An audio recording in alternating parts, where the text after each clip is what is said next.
Karl Pearson का cut गया chapter में आपका फिर से स्वागत है। आज की इस वीडियो में हम पढ़ने वाले हैं यूनिट नंबर 3 कार्ल पियर्सन का कट गया।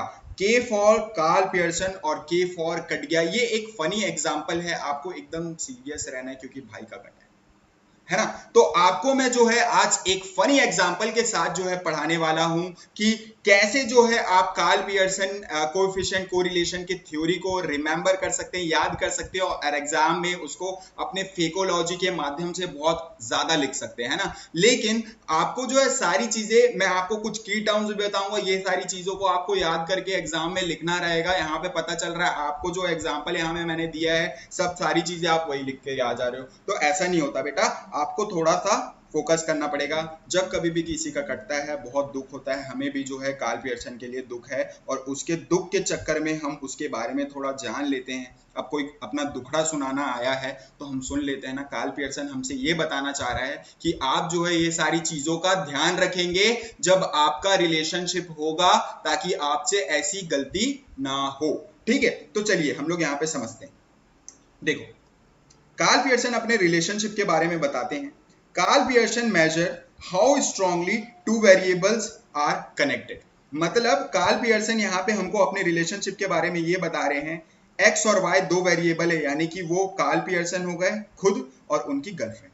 अब यहाँ पे क्या होता है, ये दोनों का सिचुएशन जब अलग अलग होता है तो उसके सिचुएशन के हिसाब से इनका जो डिसीजन होता है वो क्या क्या होता है। मैं आपको 5 पॉइंट्स पढ़ाऊंगा और वो 5 पॉइंट्स जो है आपको याद रखने हैं। एग्जाम में एज इट इज वही पॉइंट लिखने हैं, बाकी कहानी नहीं लिखना है। लेकिन आप ये लिखेंगे कार्ल पियर्सन मेजर करते हैं, ये एक मेजरिंग टूल है ना। स्टैटिस्टिक्स में एक मेजरिंग टूल है जो टू वेरिएबल्स को कितना कनेक्टेड है, एक दूसरे से कितना रिलेटेड है, ये सारी चीजें बताता है। तो Karl Pearson measures how strongly two variables are connected, just like strongly a boyfriend and the girlfriend are connected in different situations. तो मैं डिफरेंट सिचुएशंस बताऊंगा और बॉयफ्रेंड और गर्लफ्रेंड उस सिचुएशन के हिसाब से उनका रिलेशनशिप में कितना ज्यादा कनेक्शन है, ये सारी चीज चेक करेंगे। तो रियलिटी चेक करते हैं, रियलिटी चेक करते हैं। आपको भी पता है जब पैसा होता है बंदे के पास तो बंदी भी होती है, पैसा नहीं होता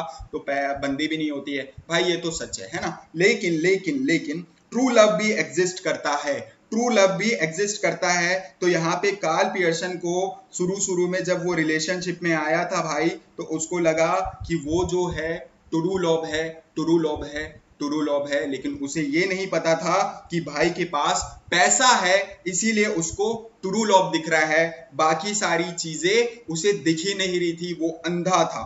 ठीक है, अब देखिए मैं आपको क्यों बताया ये चीज समझो। यहाँ पे क्या होता है, जब वो शुरू में उनका रिलेशनशिप चल रहा था तो उसको एकदम परफेक्ट पॉजिटिव रिलेशनशिप की वाइब आ रही थी, उसको परफेक्ट पॉजिटिव रिलेशनशिप की वाइब आ रही थी। कैसे? अब यहाँ पे जैसे मान के चलो, जब बॉयफ्रेंड और गर्लफ्रेंड साथ में पढ़ते, मतलब कार्ल पियर्सन और उसकी जो बंदी थी वो साथ में पढ़ते थे, तो जब बॉयफ्रेंड अगर 4 घंटा पढ़ रहा है तो उसकी जो बंदी थी वो भी 4 घंटा पढ़ती थी। तू जो करेगा मैं वही करेगी, तू जो करेगा मैं भी वही करेगी, ऐसा कौन बोलती थी? उसकी बंदी बोलती थी। जब उसके पास ढेर सारा पैसा था, जब वो R15 में घूमता था, R15 में घूमता था। अब देखिए अब क्या हुआ, जब उस अगर वो 5 घंटा पढ़ रहा है तो उसकी बंदी भी 5 घंटा पढ़ रही है, अगर वो 1 घंटा पढ़ रहा है तो उसकी बंदी भी 1 घंटा। मतलब जैसा जैसा वो करेगा वैसा वैसा उसकी गर्लफ्रेंड करते जाएगी। कब तक? जब तक उसके पास R1 है, जब तक उसके पास R1 है। यानी कि ये है एक परफेक्ट पॉजिटिव कोरिलेशन, क्योंकि जैसा जैसा कोई भी पार्टनर करते जाएगा वैसा वैसा उसका जो पार्टनर है वो भी वैसा ही करते चलेगा। अब देखिए यहाँ पे आपको जो समझना है, एग्जाम पे आपको लिखना है, what is positive perfect correlation both increases और decreases together। both increases और decreases together का मतलब होता है अगर ये 4 घंटा पढ़ रही है तो ये भी 4 घंटा पढ़ेगा, और अगर वो 4 घंटा पढ़ रहा है तो वो भी 4 घंटा पढ़ेगी। तो दोनों एक जैसा अगर कर रहे हैं, अगर ये इंक्रीज हो रहा है तो वो भी इंक्रीज हो रहा है, अगर ये डिक्रीज हो रहा है तो ये भी डिक्रीज हो रही है, तो इसे आप क्या बोलेंगे? Perfect positive correlation. एग्जाम्पल, जब बीएफ सिलेबस कंप्लीट करता है तो गर्लफ्रेंड भी सिलेबस कंप्लीट कर लेती है। 100% ट्यूनिंग, 100% ट्यूनिंग। इवन इन लोग जो ड्रेस भी है सेम टाइप का पहन के ट्यूनिंग करते हैं। This true lobe and true correlation, इसको क्या बोलते हैं हम? True lobe and true correlation. आपको याद रखना है परफेक्ट पॉजिटिव कोरिलेशन। अब उसके बाद जो है नो रिलेशन, भाई के पास रुपीज 0 थे, रुपीज का मतलब इसके पास कोई पैसे नहीं थे, तो कोई भी रिश्ता नहीं है अब उनके पास। अब हुआ क्या, मैंने आपको पहले एग्जांपल में बताया था, वो पढ़ रहा है तो वो भी पढ़ती थी, तू जैसा करेगा मैं वैसे ही करूंगी, ऐसा बोलती थी। लेकिन अब इतना बदलाव आ गया है, इनके बीच में कोई रिलेशन नहीं है, नो रिलेशन। कैसे? जब बॉयफ्रेंड पढ़ रहा है ना, अब उसको कोई मतलब नहीं है, उसकी गर्लफ्रेंड जो है नेटफ्लिक्स, तेरे को क्या रे, मैं कुछ भी करूं, मैं नेटफ्लिक्स देखूं, हॉटस्टार देखूं, कुछ भी करूं, तेरे को क्या है ना। No matter how much he study, अगर वो कितना पढ़ रहा है उसको मैटर नहीं है। ये आफ्टर ब्रेकअप की बात है, क्योंकि जब उसके भाई के पास पैसा नहीं था, वो भाई के पास पैसे नहीं थे, कार्ल पियर्सन भाई के पास पैसे नहीं थे, तो इस बंदी ने जो है ना, उसे ऐसा ऐसा काटा, उसका ऐसा काटा। अब ये कुछ भी कर, जो भी इसका मन करता है ना वही करती है। She does what she wants, she does what she wants भाई। तो नो पैटर्न, रैंडम बिहेवियर, इनके बीच में कोई भी पैटर्न नहीं है, कोई भी पैटर्न नहीं है। चाहे बीएफ कितना भी पढ़े, भाड़ में जाए। जीएफ का मूड तो डिपेंड करता है वेदर पे, जीएफ का तो मूड डिपेंड करता है किस पे? वेदर पे। No connection no correlation, no connection no correlation, आपको याद रखना है, नो कनेक्शन नो कोरिलेशन। इनके बीच में जो है कोई भी पैटर्न मैच नहीं कर रहा था। जब पैटर्न और रैंडम बिहेवियर रहेगा तो आप उसे नो रिलेशन कहेंगे, नो कोरिलेशन कहेंगे। अब देखिए, अब मैं आपको बताता हूं, रिलेशन माइनस में भी आ सकता है। रिलेशन माइनस में भी आएगा तो आप उसे क्या कहेंगे?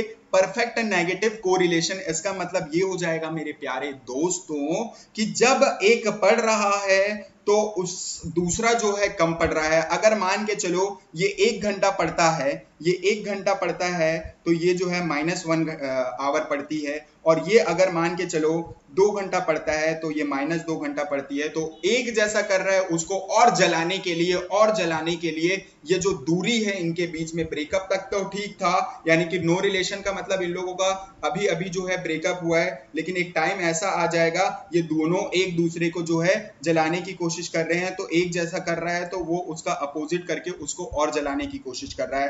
तो अपोजिट मूवमेंट जब कभी भी होता है, एक के बढ़ने पे दूसरा डिक्रीज होगा, तो आप उसे क्या कहेंगे?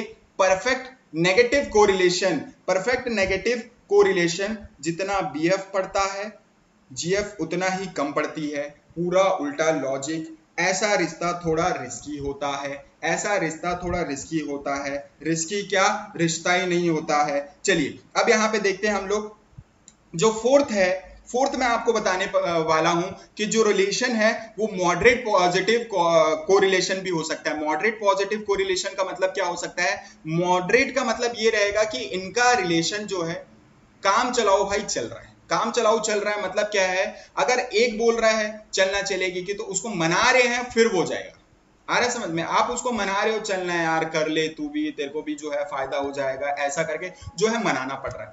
तो यहाँ पे काम ही चल रहा है। तो मॉडरेट का मतलब क्या हो जाएगा? पैटर्न जो है पार्टली रिलेटेड है, थोड़ा बहुत पैटर्न रिलेटेड है। पार्टली रिलेटेड इसलिए भाई उसका जाने का मन नहीं था, थोड़ा थोड़ा मन था उसको, जब हमने बोला तो हमारे साथ जबरदस्ती आया है, ठीक है, या जबरदस्ती आई है, बट नॉट परफेक्ट। लेकिन परफेक्ट नहीं है। जब दोनों चलेंगे चलेंगे बोल रहे हैं तो ये परफेक्ट है ना। एक बोल रहा है ठीक है तू ले जाएगा तो चले जाऊंगी या चले जाऊंगा, तो ये जो है पार्टली रिलेटेड है बट नॉट परफेक्ट है। कभी दोनों एक साथ पढ़ते हैं, कभी सिर्फ बीएफ पढ़ता है, based on the mood off study. मतलब पार्टनर के जो स्टडी का मूड है उस पर डिपेंड करता है भाई। कभी तू पढ़ ले, चल आज तू पढ़ ले, आज मैं तेरे साथ नहीं पढ़ पाऊंगी, आज मेरे को थोड़ा अच्छा नहीं लग रहा, मैं सो जाता हूँ, या सो जा।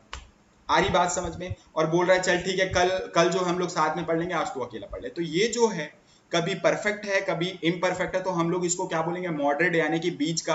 परफेक्ट और इम्परफेक्ट में आप जब एवरेज निकालेंगे तो मॉडरेट आएगा, बीच का आएगा। इसीलिए हम इसको क्या बोलते हैं? थोड़ा ट्यूनिंग थोड़ा लक पे, है ना। थोड़ा ट्यूनिंग थोड़ा लक पे मतलब क्या हो जाएगा? कभी कभी इन लोग साथ में एक दूसरे की बात मान लेते हैं, और कभी कभी एक को मनाना पड़ता है, तब जाकर के दूसरा मानता है, और इन लोग अपने रिश्ते को काम चलाओ टाइप का चला रहे हैं, ठीक है। अब उसके बाद जो है हम लोग किस पे आ जाते हैं?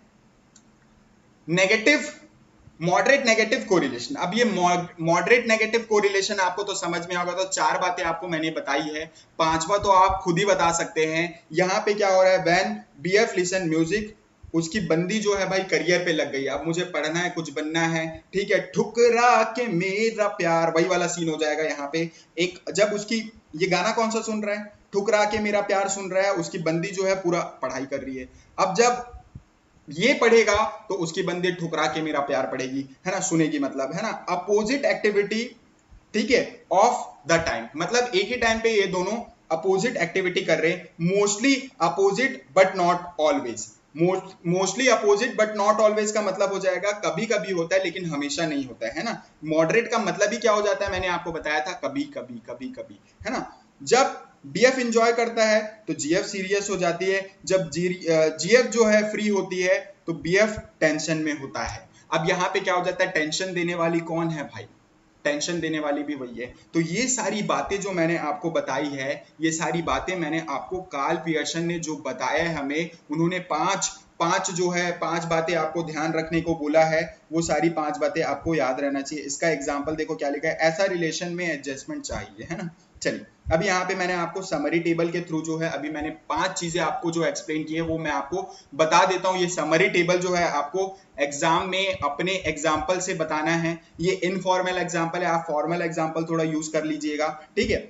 देखो सबसे पहले रिलेशन +1 मैंने आपको बताया था, ये आपका परफेक्टली पॉजिटिव कोरिलेशन था, टुगेदर इन एवरीथिंग, हर एक सिचुएशन में दोनों एक साथ है, पढ़ाई हो, प्लानिंग हो या सक्सेस हो, है ना। इनके बीच में जब कोई भी रिलेशन यानी कि रैंडम माने, यानी कि इनके बीच में कोई भी रिलेशन, कोई पैटर्न नहीं है, तो यहाँ पे क्या हो जाएगा, एक के बढ़ने पे दूसरे का कोई फर्क नहीं पड़ना है, तो उसे आप क्या कहते हो, नो कोरिलेशन, नो कोरिलेशन। और उसके बाद जो है मैंने आपको बताया था, कोरिलेशन जब माइनस में होता है तो आप उसे परफेक्ट नेगेटिव कोरिलेशन बोलते हैं। एक पढ़ाई करता है तो दूसरा नहीं करता, और ये हमेशा अपोजिट होता है, और ये जो चीज है हमेशा अपोजिट होता है। और उसके बाद मैंने फिर बताया था मॉडरेट पॉजिटिव कोरिलेशन, इसमें से कुछ चीजों में दोनों साथ में क्राइम मास्टर गोगो रहते हैं, और कुछ एक्टिविटीज में कोई अकेला होता है। तो कभी कभी इन लोग क्या करते हैं, दोनों साथ में कुछ प्लानिंग में साथ होते हैं, और कभी कभी कुछ प्लानिंग में एक को अकेले करना पड़ता है परफॉर्म। तो एवरेज जो रहती है इनकी कंपैटिबिलिटी क्या रहती है, एवरेज रहती है। और मॉडरेट नेगेटिव मतलब क्या हो जाता है, mostly opposite vibes but not always, इन लोगों का जो वाइब्स है वो मोस्टली जो है अपोजिट रहता है, लेकिन हमेशा हमेशा नहीं होता, ठीक है, हमेशा नहीं होता, मोस्टली मतलब ज्यादातर, है ना। तो यहाँ पे मैंने जो भी सारी चीजें बताई हैं, ये कार्ल पियर्सन ने आपको पांच बातें बताई है, पांच बातें आपको ध्यान रखना है। ये तो आप एग्जाम में एज इट इज लिखेंगे, इसका एक्सप्लेनेशन जो है आपको अपने ओन वर्ड्स में बहुत अच्छे से समझाना है। ये सारी बातें होप आपको समझ में आ गई होगी। अब यहाँ पे हम लोग देखते हैं moral of the story. Moral of the story के बाद आपको मैं प्रैक्टिकल्स कराने वाला हूं। प्रैक्टिकल्स भी 2 क्वेश्चन मैं आपको कराऊंगा, और इसे जो है आपको अच्छे से प्रैक्टिस करके जाना है।